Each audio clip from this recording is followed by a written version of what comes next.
Does everybody have this notes out? Apparently we have not jotted anything out on here.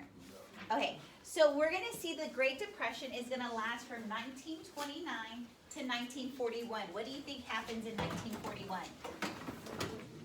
World War II. And so are we going to be depressed in our economy anymore? No, because people are going to get what?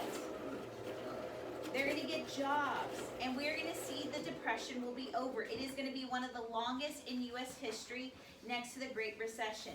We're going to see, many people say 1939, but that's when the war starts in Europe. Really, when we take off by 41, when we get involved because of Pearl Harbor, our economy will be better. So the U.S. will reach its lowest points in 1932-33. That's the Hoover-FDR election. In 1930, over 6 to 7 million people were out of work. By 1932, over 25 million were out of work. That is 25% of the workforce. That's only counting men. So should that number have been higher? The next thing is banks. Over 5,000 banks will close within the first 3 years. Why will the banks close? Oh, no money, because what did the banks do with the money? They loaned it out, and then they realized, could they get those payments back? And when they couldn't get those payments back, people started running the banks. So there's several things why this is going to be called a Great Depression, but it's a worldwide depression. There's worldwide economic problems following the instabilities after World War I. Remember the Dawes Plan? Did the Germans even pay us back? Causing the Germans that they couldn't pay the Allies, and the Allies couldn't pay us back. And so this is going to lead to an array of problems worldwide, and this is going to be the main reason why totalitarian governments in Italy and in Germany and in Japan will take over.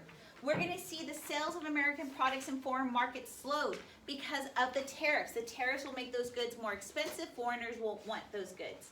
Many American industries, we're going to see produce more because of mechanization. What happens when you produce so much of an item?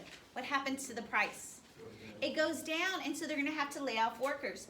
Factories became more automated, causing unemployment. People bought on credit, which is going to create a cloud of debt.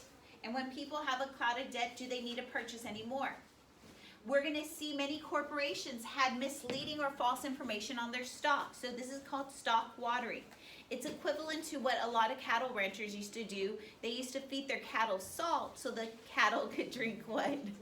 Water. So when they got on the scale, what happened to their weight? It went up, and so could they sell for more? I'm glad you're getting the food out. I'm sorry, I just got to keep a straight face. Savings accounts are not insured. And so we're going to see that FDR will eventually create the Glass-Steagall Banking Act, the FDIC, to make sure that banks won't fail again.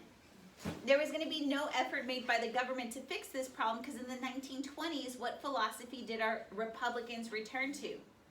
Laissez-faire. We're going to see following World War I, farmers grew too much crops, and when they grow too much, what's going to happen to the price of those crops? It's going to go down. The Dust Bowl, a lot of y'all left this blank on y'all's study guide. Because of overproduction, what's going to happen to the ground? When you overgraze in an area, do y'all know what happens to the ground? Does it stay compact? It starts cracking. And when it starts cracking, it's losing its fertility. And then it becomes eroded. And so these are the things that are causing the Dust Bowl. Overplantation, over-mechanization of that crop, lack of irrigation. And then when those winds come in April, they're going to lose their whole topsoil. And when they lose their topsoil, are they going to be able to plant? And so a lot of these people of Oklahoma and Arkansas are going to go to what area of America to find farming jobs? California. And there's a book called The Grapes of Wrath that is written because they get to California. Do y'all know what wrath is? Is it happiness or you're upset? It's like rage. Huh? Rage. They get to California to be grape growers, and everybody is there. So what happens to the wages?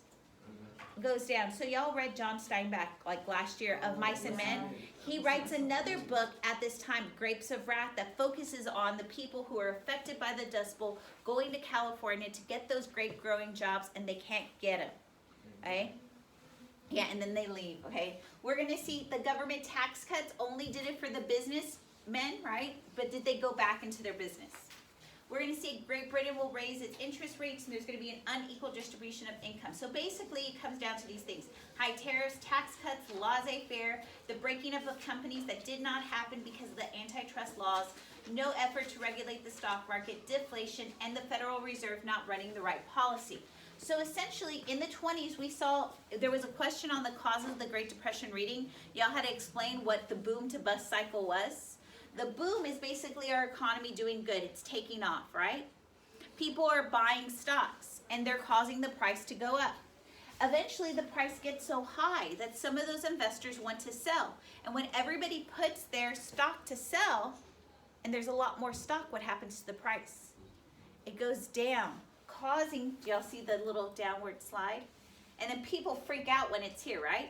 But some people are smart. They're like, I'm going to buy when it's low, right? So it goes back up, and then people realize, okay, it's back to this level. What do they fear happening again?